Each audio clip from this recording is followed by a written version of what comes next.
Processing आसान है। तो आज का हमारा टॉपिक है बैंक रिकन्सिलिएशन स्टेटमेंट। आइए इसका कॉन्सेप्ट हम लोग सीखते हैं।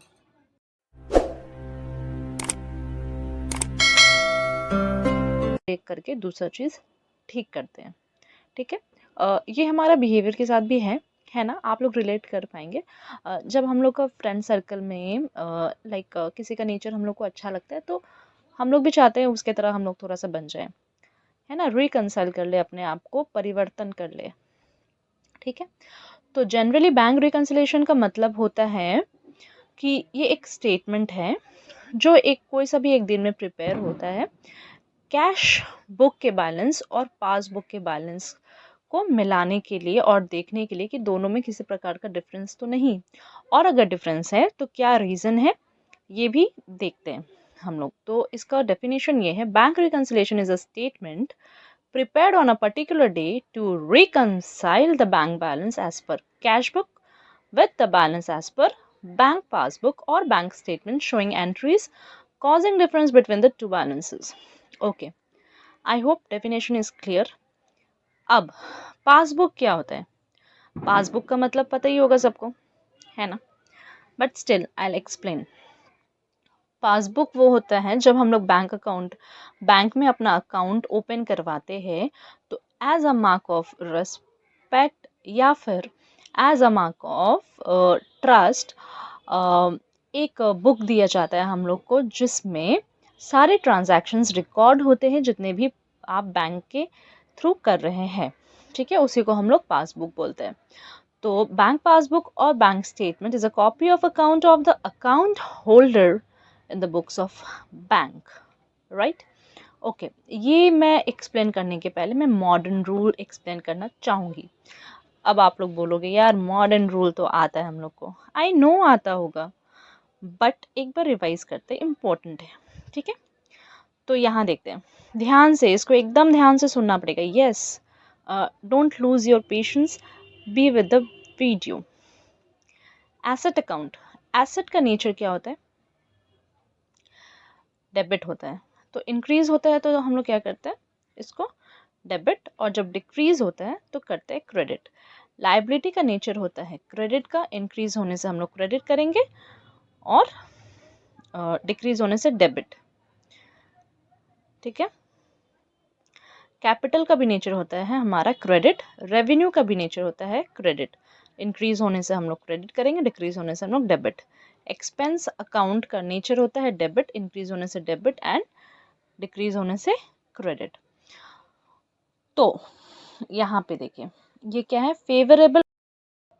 तो क्या होता है जब हम लोग कैश बुक प्रिपेयर करते हैं, सॉरी, जब हम लोग बीआरएस प्रिपेयर करते हैं तो उसमें हमारा 3 कॉलम होता है, जिसमें 2 कॉलम होता है हमारा, एक कैश का कॉलम होता है, एक बैंक का। तो वो क्या होता है, ये जो है फेवरेबल जो डेबिट बैलेंस है, तो वो होता है हमारा difference between debit side and credit side of the bank column of the cash book.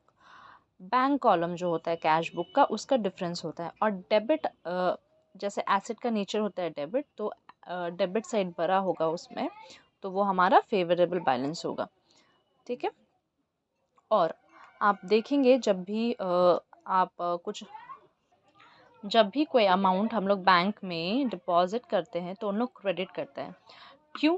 क्योंकि बैंक का वो एसेट नहीं है, बैंक का वो लायबिलिटी है, क्योंकि हम लोग का पैसा बैंक रख रहा है तो वो बैंक का लायबिलिटी होगा। तो जो बैंक होता है, बैंक में जब हम लोग पैसा रखते हैं तो उन लोग हमेशा उसको क्रेडिट करते हैं, और हम लोग के पास जब कैश रहता है तो हम लोग क्या करते हैं, डेबिट। तो हम लोग डेबिट इसलिए करते हैं क्योंकि हमारा एसेट है, और बैंक क्रेडिट इसलिए करता है क्योंकि वो लायबिलिटी हुआ, क्योंकि बैंक का वो खुद का पैसा नहीं है, हम लोग उसमें पैसा रख रहे हैं। ठीक है, आई होप ये बात समझ में आया हो, ये इम्पोर्टेंट है इसलिए ध्यान से। हम लोग कैश को डेबिट करते हैं क्योंकि कैश हमारा एसेट है, एसेट का नेचर होता है डेबिट। एसेट इंक्रीज होने से हम लोग डेबिट करते हैं, और बैंक करता है क्रेडिट क्योंकि बैंक के लिए वो लायबिलिटी है, और लायबिलिटी का नेचर होता है क्रेडिट, इसलिए क्रेडिट जब भी हम लोग पैसा बैंक में डालते हैं इंक्रीज होता है, वो क्रेडिट हो जाता है। favorable or credit balance as per passbook. Passbook. It is the amount lying deposit with the bank. It is the difference between credit side and debit side of the bank passbook. Credit side being bigger. Credit side जब बड़ा होगा तो हमारा favourable हो जाएगा passbook. क्यों? अभी मैंने बताया क्रेडिट जो है वो जब भी बैंक के पास पैसा रहेगा तो वो उसका लाइबिलिटी है, इसलिए वो क्रेडिट करता है. आप लोग देखे होंगे जब पैसा अकाउंट में आता है तो लिखा था उसमें your account has been credited with this amount, with such amount. ठीक है, तो वही यहाँ पे बताया गया. अनफेवरेबल और debit balance as per passbook. Debit balance मतलब कम होगा तो डेबिट होगा. It means amount overdrawn in excess of deposit. It is the differences between debit side and credit side of the bank passbook, debit side being bigger. Overdraft का facilities आता है आजकल. ठीक है, आज वो जो क्रेडिट कार्ड वगैरह देते हैं, ठीक है, आपके पास अकाउंट में पैसे नहीं भी हो तो आप यूज़ कर सकते हैं इतना क्रेडिट. ठीक है, तो ये जो है अनफेवरेबल और debit balance as per passbook. तो जो डेबिट बैलेंस है वो, तो यहाँ पे जो है differences between debit side and credit side हम लोग लिखते हैं. बट डेबिट साइड बड़ा होना चाहिए, मतलब पैसे अकाउंट में नहीं होना चाहिए, तभी हमारा क्या होगा अनफेवरेबल और debit balance as per passbook. Unfavourable और credit balance as per cash book, उसका उल्टा. It means amount overdrawn that is drawn in excess of deposit. It is the difference between credit side and debit side of the bank column of the cash book, credit side being bigger. Okay. Amended or corrected cash book, मतलब जो ठीक किया हुआ cash book है. As a result of a bank reconciliation entries may have to be passed in the cash book. The cash book after recording such entries is known as corrected or amended cash book. तो इसका क्या होता है, जब हम लोग को पता चल जाता है कि बैंक अकाउंट में और कैश बुक में डिफरेंसेस आ रहा है तो उस हिसाब से हम लोग उसको करेक्ट करते हैं.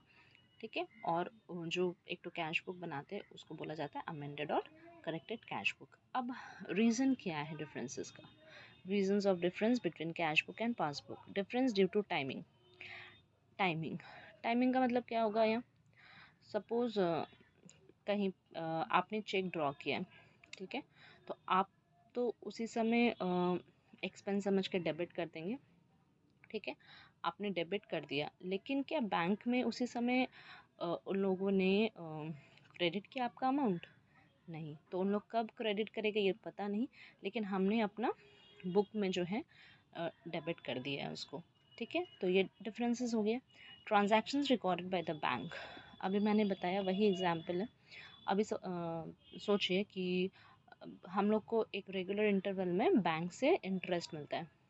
ठीक है, अब वो इंटरेस्ट बैंक अपने पासबुक में एंट्री कर देता है, लेकिन हम लोग कैश बुक में कब करते हैं? जब बैंक में देखेंगे कब मिला है नहीं मिला है, तो उसका जो टाइमिंग है वो डिफरेंस हो जाता है. एरर्स. कभी कभी क्या होता है, एरर ऑफ ओमिशन हो जाता है. कैसे? सपोज़ कोई सा ट्रांजैक्शन हुआ है, हम लोग अपना कैश बुक में कर दिए बट बैंक में अभी तक हुआ ही नहीं. सपोज़ चेक ड्रॉ हुआ है, ठीक है, तो जब भी चेक ड्रॉ होता है तो उसका वैलिडिटी होता है 3 मंथ का. अब वो 3 मंथ में कब जा कर के कैश हो रहा है नहीं हो रहा है तो हम लोग को पता नहीं, इसीलिए ये सारे एरर्स होते हैं. एरर्स एंड ओमिशन क्या होता है, एक बार फिर से एक्सप्लेन करती हूँ. जो एरर्स होता है ना, सपोज़ कीजिए 10,000 का चेक ड्रॉन हुआ है, लेकिन हम लोगों ने क्या किया है, उसको 1,000 ही रिकॉर्ड किया अपने कैश बुक में, और जब बैंक में जाएगा तो वो 10,000 ही करेगा. ये गलती होती है छोटी छोटी. ठीक है, और सपोज़ कीजिए मोहन को देने के लिए था जो चेक ड्रॉन हुआ है, बट वो महेश को दिला गया. तो ये सब माइनर मिस्टेक है जो होते रहते हैं. तो ये रीज़न है. अब मैं नेक्स्ट क्लास में इसका जर्नल एंट्री करवाने वाली हूँ, तो stay tuned. Till then keep growing, keep learning and